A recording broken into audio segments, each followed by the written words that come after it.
பக்தர்களான நாம் வந்து வேண்டும் பிரார்த்தனையை வந்து செவி சாய்த்து கேட்டு அதனை வந்து உடனடியாக நிறைவேற்றக்கூடிய அமைப்பில் இந்த தளத்தில் வந்து செவி சாய்த்த விநாயகர் காணப்படுறது ஒரு தனி சிறப்பு.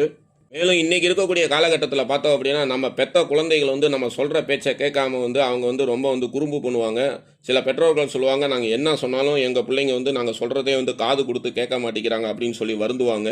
அந்த மாதிரி வருந்தக்கூடிய பெற்றோர்கள் தங்கள் பெற்ற குழந்தையை வந்து இந்த ஆலயத்துக்கு அழைத்து வந்து இங்கே இருக்கக்கூடிய இந்த செவி சாய்த்த விநாயகரை வழிபாடு செய்து இவருக்கு வந்து அபிஷேக ஆராதனைகள் செய்து புது வஸ்திரங்கள் சாற்றி அருங்கப்புல் மாலை சாற்றி இவரை வந்து வழிபாடு செய்யும் பொழுது நம்ம பெற்ற குழந்தைகள் வந்து நம்ம சொல்லக்கூடிய அந்த நல்ல விஷயங்களை வந்து செவி கொடுத்து கேட்டு வாழ்க்கையில் வந்து ஒரு சத்தியமான பாதைக்கு செல்வாங்க அப்படின்னு சொல்லி இந்த ஆலயம் வந்து சென்ற பக்தர்களோட அசைக்க முடியாத நம்பிக்கையாக காணப்படுது. பிரம்மா வழிபாடு செய்த இந்த தலத்துக்கு வந்து இங்கே அருள் பாலிக்கக்கூடிய பிரம்மபுரீஸ்வரரை எவர் ஒருவர் வழிபாடு செய்கிறாங்களோ 7 ஜென்மத்தில் அவர்கள் செய்த பாவங்கள்லாம் நீங்கும் அப்படின்னு சொல்லப்பட்டிருக்கு.